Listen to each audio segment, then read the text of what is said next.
I mean, look at what's going on in Australia, and you'll understand it's real. One of the people who understands it's real is AOC. Yes. And we got her out in D.C.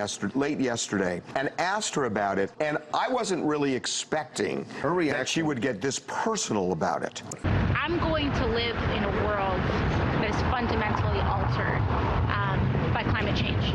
So is Greta, so is every young person. You know, if you are pretty much under the, first of all, we're seeing it now. Like, we're living through this right now. We're experiencing it right now. The younger you are, the more of our lives and our futures are going to be impacted by this. And, you know, even people my age are stressed and have anxiety about having kids, just because we want to make sure that we're bringing our kids into a healthy world, into a stable future. And we shouldn't ever have to be anxious about that.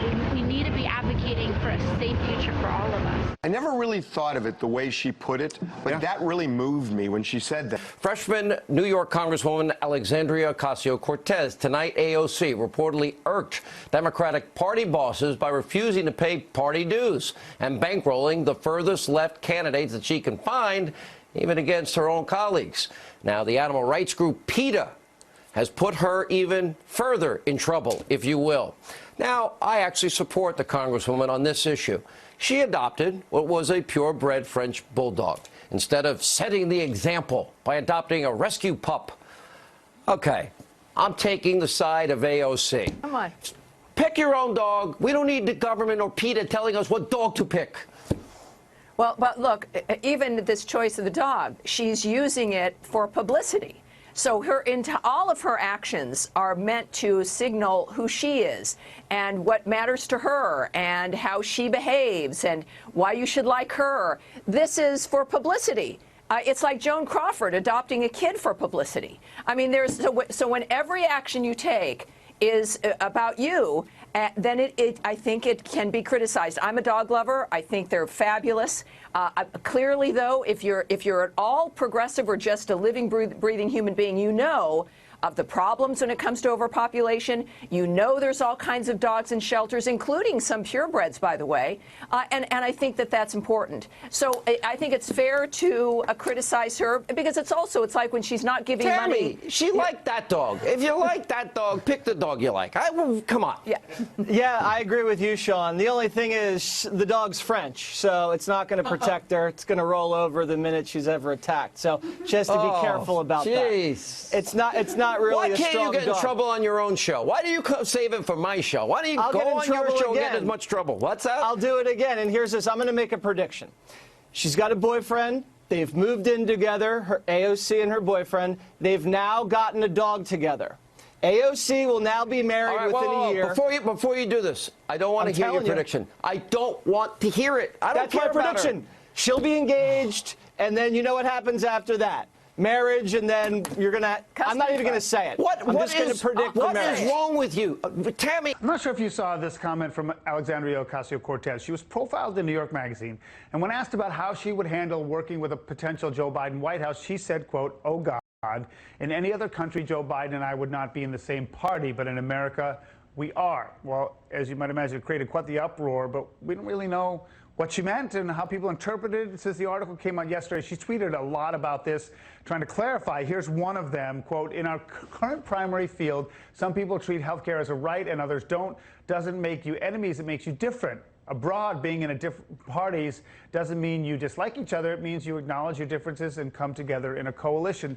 We bring back in Sue O'Connell. I mean, what do you make of all I mean, is she advocating for like a more than two-party system? Well, I think I would agree wholeheartedly with her if that's what she had tweeted. Like because George Washington didn't want us to have parties, right? Many of the founders, even though the founders who didn't want the parties started parties when they wanted to run for president.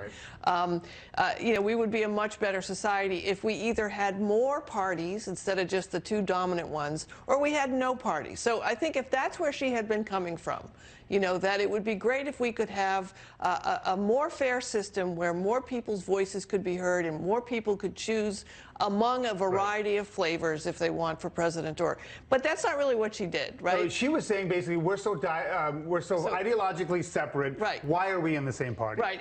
And I have to say, as a bit of an institutionalist, which I kind of am deep down, I don't know that during a big presidential primary where the Democrats are trying to get their candidate elected, it's helpful to sort of sow the seeds of disagreement within the Democratic Party, so that those who want to attack the party and show how disorganized it is have the opportunity to do that in a presidential Two campaign. quick questions on that. One is, you think she's doing dirty work for the candidate she supports in Bernie Sanders? No, I actually think it's a bit, I think she's very smart and very sophisticated and very intelligent. I think this was a little naive.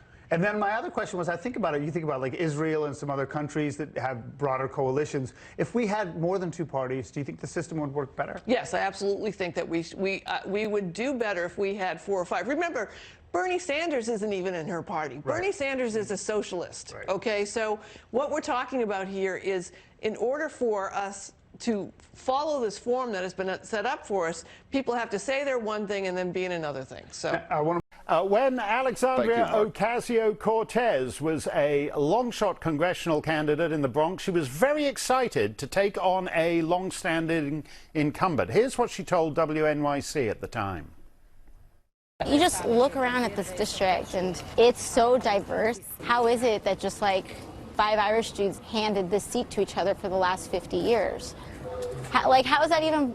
I mean, it's possible in New York. I'm going to get myself in trouble.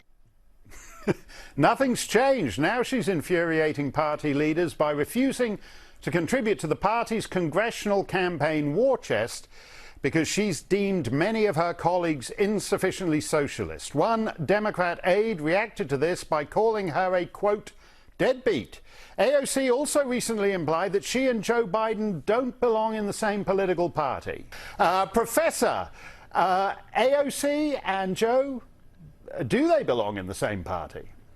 Well, I think what AOC was trying to say is that in another country where you had 6 or 7 political parties, she and Joe Biden absolutely would not be in the same political party. But in a two-party system where you have to have broad tents, you know, where you have a, Tea Partiers and evangelicals in the same party, yes, an AOC and a Joe Biden have to be in the same party, and they need to come together and talk about things that they have in common.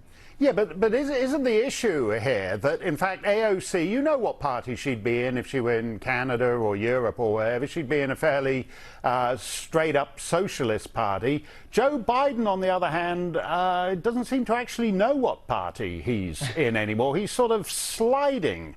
I'm not sure he could reliably identify which party he would be in.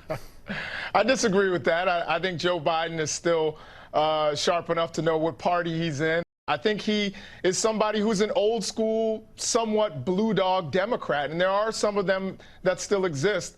But of course, the energy is behind the Ocasio-Cortez and Bernie Sanders wing of the party, which are more progressive. Yeah, and isn't the reality that these two have a problem coexisting, these two wings of the party? As you say, the energy is all on the left, and as this primary goes on, they're getting lefter and lefter.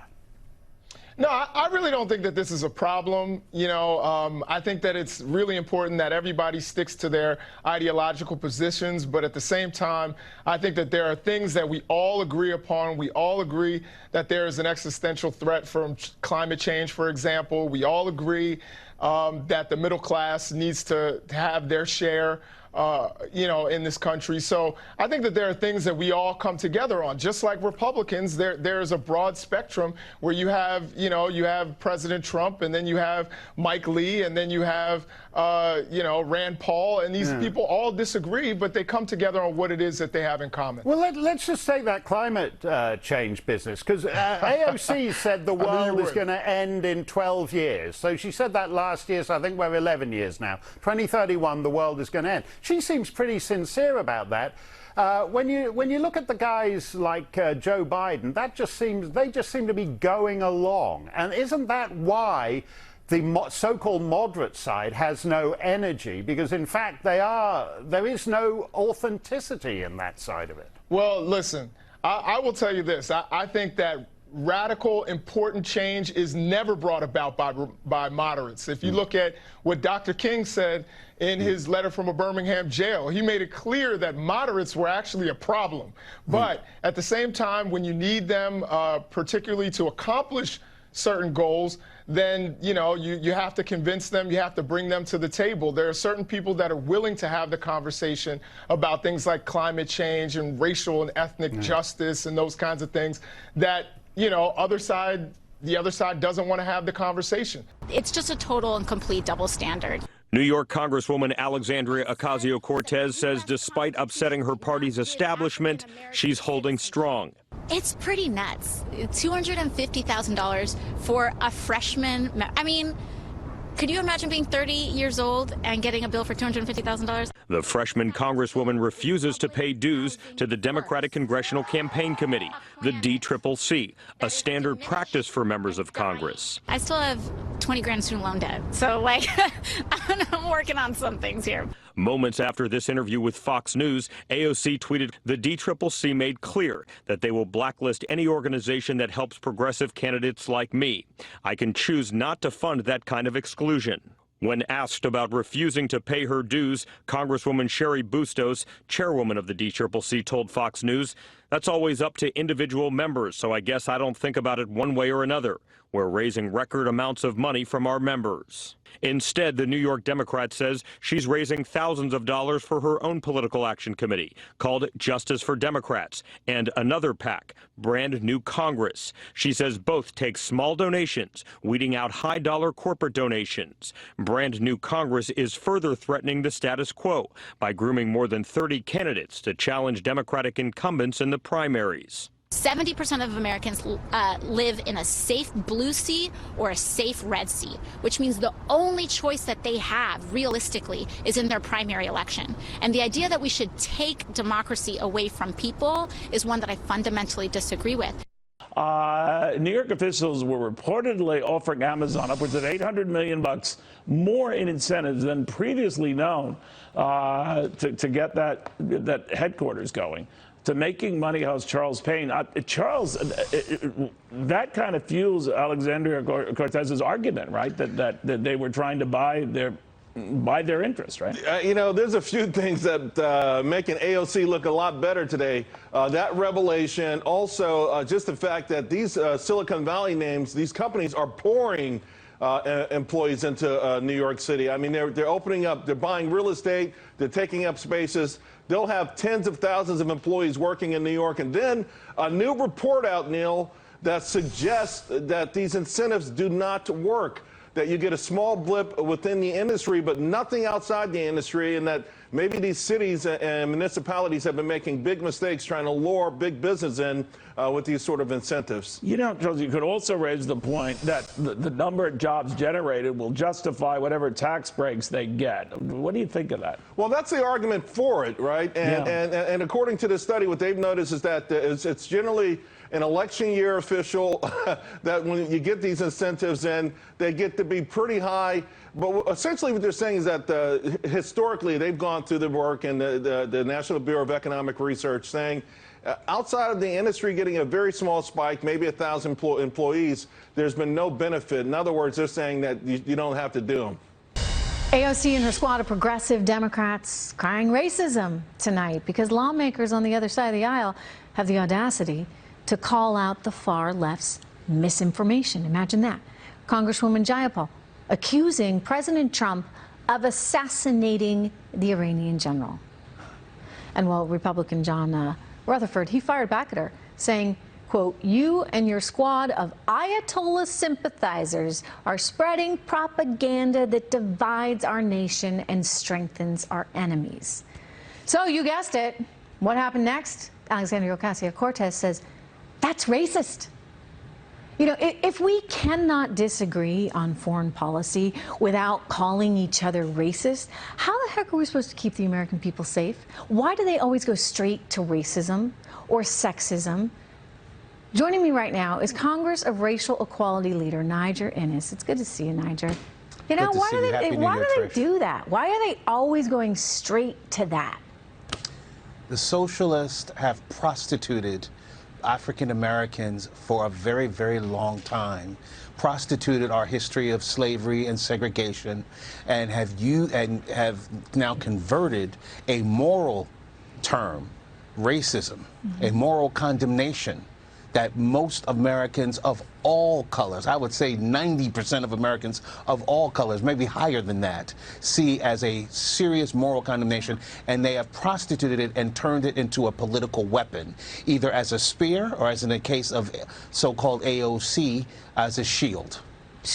You know, not to mention, I mean, to say you're an Ayatollah sympathizer, how is that racist? I don't even like, it's not. You know? It's not. Right? It's not racist at all, and somebody it's should like say... saying you're an Iran sympathizer. Is that, you know, the religious head of Iran is the Ayatollah, and you're an Ayatollah sympathizer.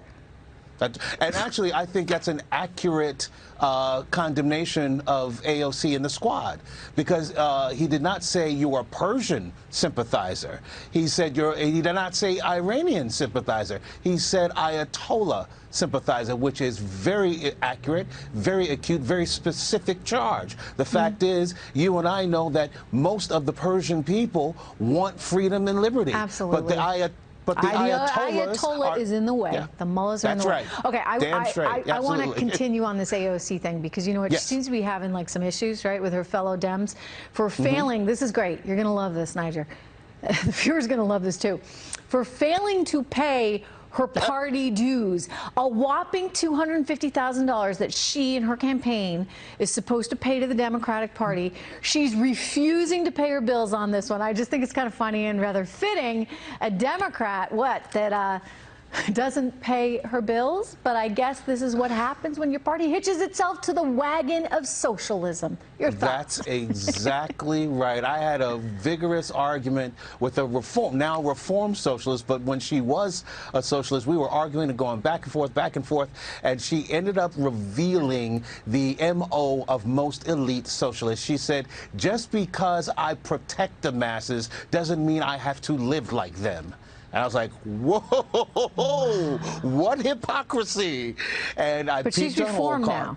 Hopefully, hopefully she's reformed, you said. So hopefully you're able to. She's come back. She's okay. She's all right now. Off the back now, the buzz stories. Congresswoman Alexandria Ocasio-Cortez making a buzz, creating some controversy as well this morning. Animal rights group PETA blasting AOC for apparently buying a purebred French bulldog instead of rescuing a dog from a shelter. AOC introduced the pet to her Twitter followers. Just a sweet dog, but we know, Dagan, that we like rescue dogs. I mean, am I the only one that thinks that this is maybe a case of woke Olympics gone wild here? Because it's like, I mean, when AOC isn't woke enough, I mean, it kind of, you know, gives you a little pause. The furthest thing from woke. Yeah. And I just, at every turn, I will advocate for rescuing an animal. Me too. And not going out and buying one. And it's not about shame. It's just about she's in a position where she could really turn the tide and get more people out there in shelters. I wish she'd done that. Congresswoman Alexandria Ocasio-Cortez is infuriating the Democrat establishment by refusing to pay party dues while bankrolling left-wing challengers to the party establishment's candidates. The freshman Democrat reportedly raising more than $5 million in 2019 alone, and in the last quarter, she raised more than any other House Democrat. But while she's paying off the bills of her radical friends like Bernie Sanders and Ilhan Omar, she's not paying dues to the party that actually helped elect her in the first place. One Democrat source telling Fox News, quote, deadbeat Cortez should pay her bills. She's always whining about people paying their fair share, and here she is leaving her friends with a bill, end quote. So what does Nancy Pelosi and the DNC do with this radically successful fundraiser, Adam?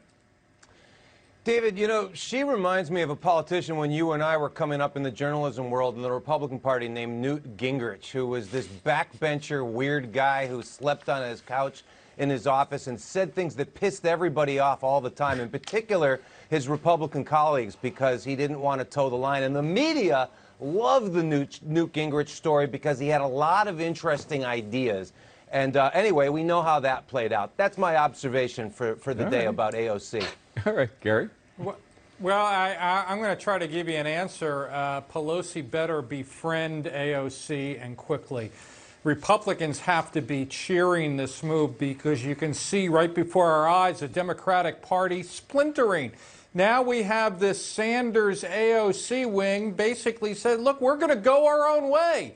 We're going to create a sub-party, you know, call it the Squad Plus, the Squad 2.0, and forget about the elders in the Democratic Party. AOC clearly is now a power broker, and the only way Pelosi can rein her in is to say, you know what, let's join together. She's not going to do that. Pelosi's old school, of course. She wants to be the one in charge. I applaud AOC for this move. She's obviously running for something down the line, president, vice president, so we'll see how it goes. I don't think if you can't beat them, join them is necessarily the approach that Pelosi should take here. I think AOC has basically been rewarded for a string of bad behavior, and she's gotten away with it, so that's why she pulls stunts like this. I think if a Republican did this, there would be hell to pay, but when she does it, everyone will make excuses and they'll look the other way. I think Pelosi actually needs to kind of slam down the gavel on AOC and be a little bit tougher with the squad in terms of reining them in, or it's going to get a little bit out of control.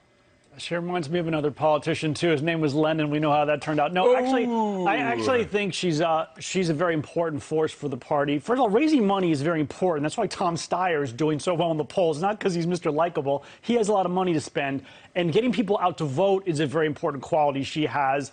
I think she's taken over the party, and it's probably for the good.